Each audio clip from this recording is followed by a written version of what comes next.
Good morning. This is your Stat Sensei, Mr. Spensei, and this is Death Packet Unit 3B, Probability Distributions, and this will be problems 31 through 40. I know I got too excited last time and did 31 already, but so much fun, I'm going to do it again. So suppose we have a random variable x where the values k 0 through 12 with the associated probabilities are, and they didn't give me the probabilities, but they gave me this formula. Well, remember, the binomial has the formula N, choose X, where N is the trial size. P, that's the probability of success. This is the number of successes. And then 1 minus P to the N minus X. All right. So they asked for the mean of X. Well, all I need for the mean of X is N and P. Well, N is 0.34. Excuse me. N is 12 and P is 0.34. When we multiply those, I end up getting 4.08. 12 times 0.34 gives me 12 times 0.34. Ah, 12. Not as much fun this time. There we go, 4.08. It's estimated that females represent 25% of those who employed in computer systems design. So basically, we have a P of 0.25. Every week for 1 year, 52 weeks, a government economist picks a simple random sample of 40 computer system design employees and records the number of women. What theoretical distribution describes this procedure? Okay, our sample size is 40. So our sample size N is 40, P is 0.25. This is a binomial. So a binomial with N equals 40 and P equals 0.25. Best answer choice right there is uh, A. By the way, I guess this guy likes repeating things. The number of times you repeat it doesn't matter. It's the size of the sample that determines what the distribution is. So the sample size is what, because we have a sample size or a sample group, that makes it a binomial. And the fact that he repeated it over and over again, that's just in the long run what he would expect to get on average. So during the years 1886 through 2000, there were an average of 8.7 tropical storms per year, tropical cyclones, of which 5.1 became hurricanes. Assuming that the probability of any cyclone becoming a hurricane is independent of what happens to any other, if there are 5 cyclones in 1 year, what's the probability that at least 3 become hurricane? All right, so we have a sample size of 5. We have a probability of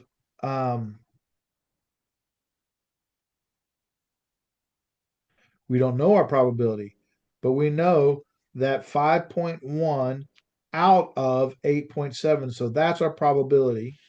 5.1 over 8.7.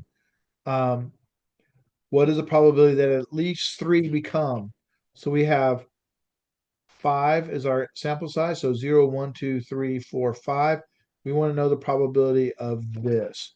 So with that said, because I circled a more than one value, we need, N tells me this is a binomial. I circled more than one value, so this is a summation. So 3 is my low value, 5 is my high value. With that said, we can go over to math, drop down to summation. X, low value we chose was 3, high value was 5. Second vars, binomial PDF. Trials, well, we had a sample size of 5. Our P we said we don't know, but we know it's 5.1 divided by 8.7. So I'm just going to use the exact. And whenever you use a summation, this has to be an X. So 0.6584.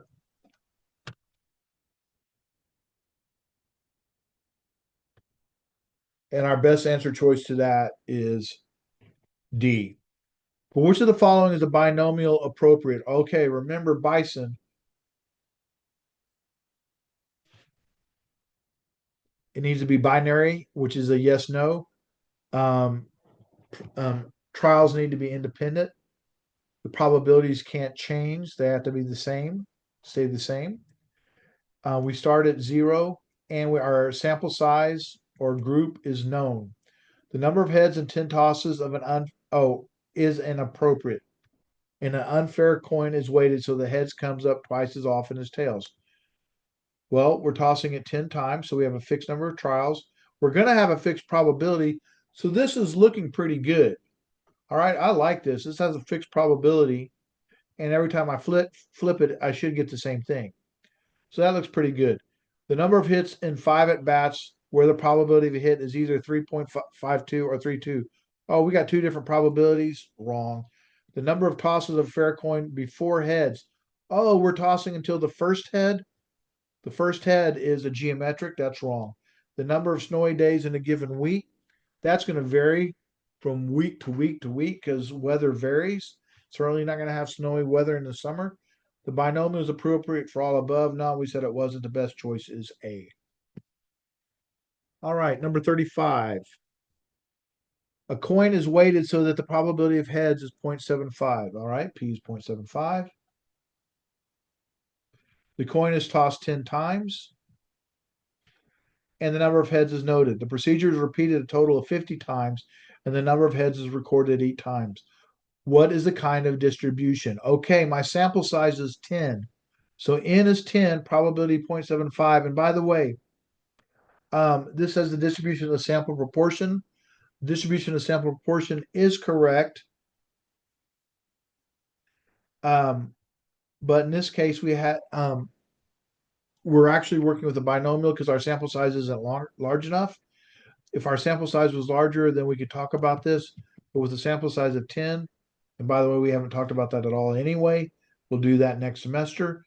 And we'd have to have a much larger sample size. We'd have to be much larger than 10. The binomial distribution with n equals 10 and p equals 0.75. Please remember the number of times you repeat the thing is not your sample size. That's just because you were bored and wanted to do it over and over again. And it says in the long runs, that's where the law of large numbers comes in. It does not determine your distribution. A judge chosen at random reaches a just decision roughly 80% of the time. So P equals 0.80.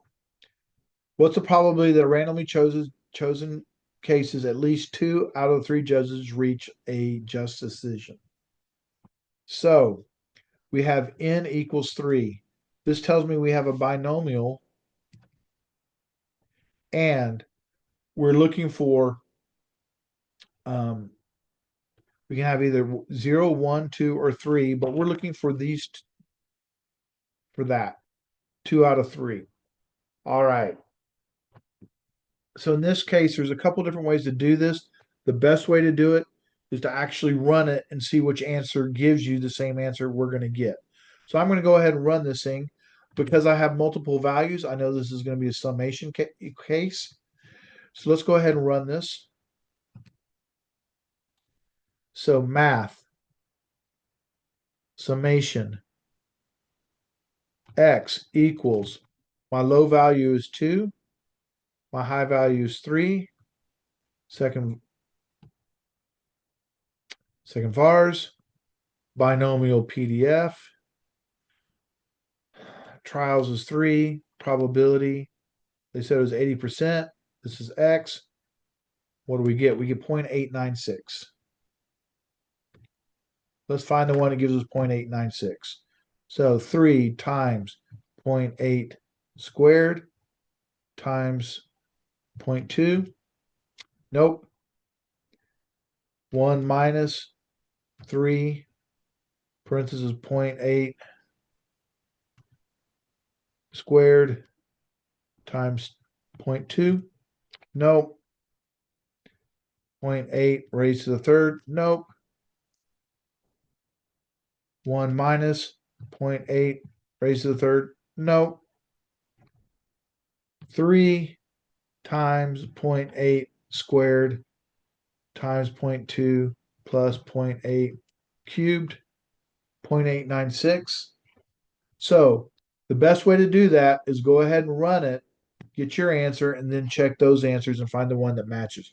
There are other ways to do it, but that's a quick and dirty way that I feel more comfortable with you getting it right.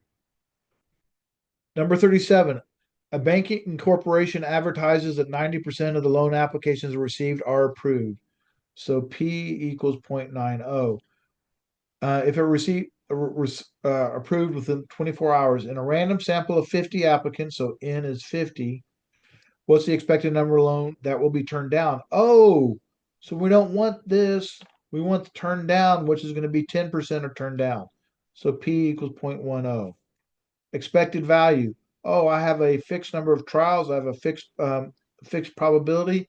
Expected value is going to be NP because this is a binomial. And with that said, it's 50 times 0.10. So our answer choice is going to be number 37 is going to be B. 38. Suppose we have a binomial random variable where the probability of exactly 4 successes is this. What's the mean of the distribution? All right. So here we have a problem. Let's write down our formula. So N choose X,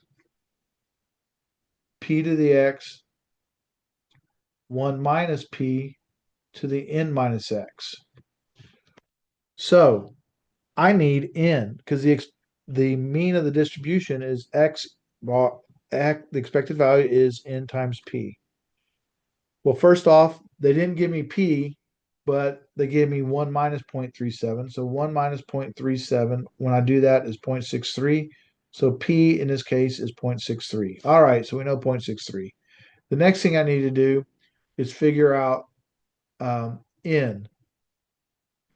Well, if all of a sudden this is 7 and this is 4, those two together add up to 11. So that means N choose 4 because some value minus 4 gives me 7. N minus 4 equals 7. So N equals 11. So this is 11 times 0.63.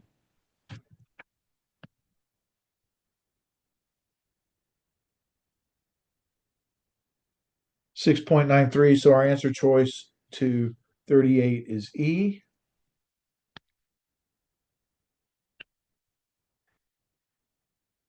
Number 39. Motor vehicle death rates per 100,000 people among 50 states has a mean of 30.1 or 13.1, not 30.1, with a standard deviation of 4.9, while firearm death rates per 100,000 among the 50 states has a mean of 12 and a standard deviation of 3.7.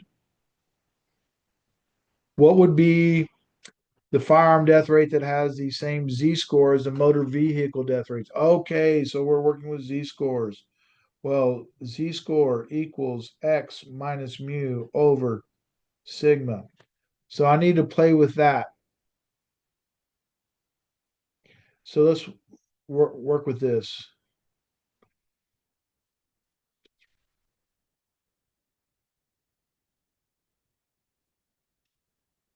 Motor vehicle.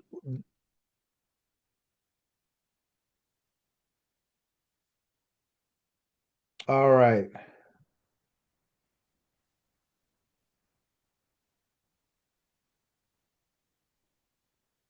Motor vehicle death rates per 100,000 has a mean of 13 with a standard deviation of 4.9. All right. So let's make this up. Motor vehicles, and let's start labeling things.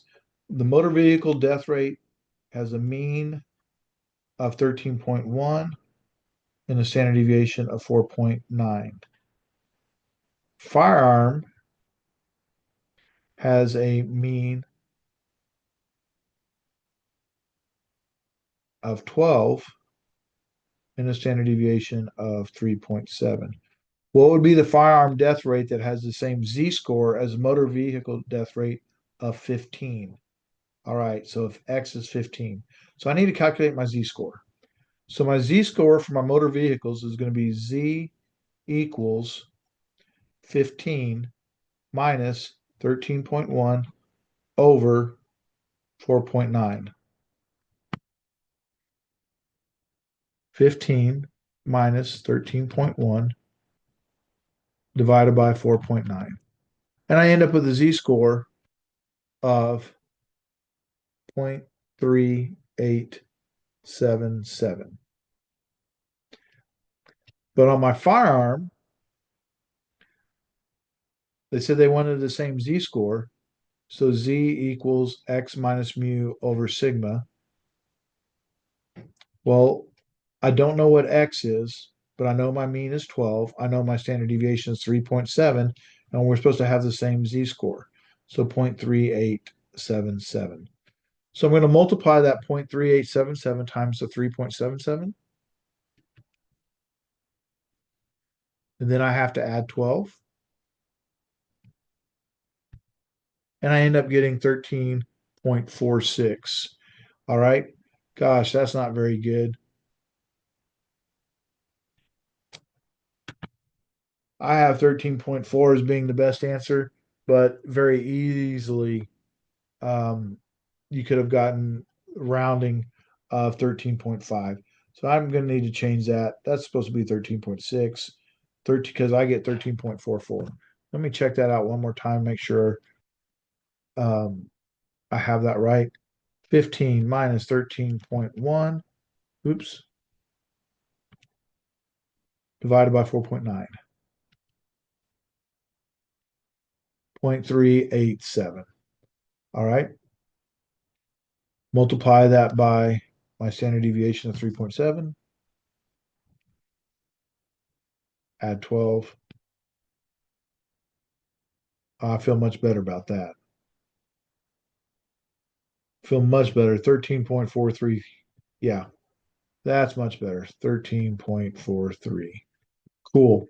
Answer choice is A. All right. Last one, number 40. Which of the following is a true statement? The area under the standard normal curve between 0 and 2 is twice the area between 0 and 1. Okay, we need to draw a picture of this.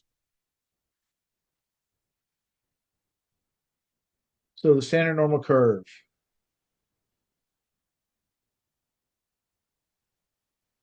If this is 0, this is 1, this is 2, this is 3.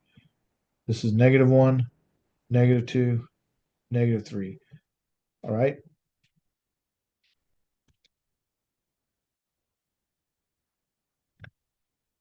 The area under the standard normal curve between 0 and 2, that's this, is twice the area between 0 and 1. No, this is a much smaller area.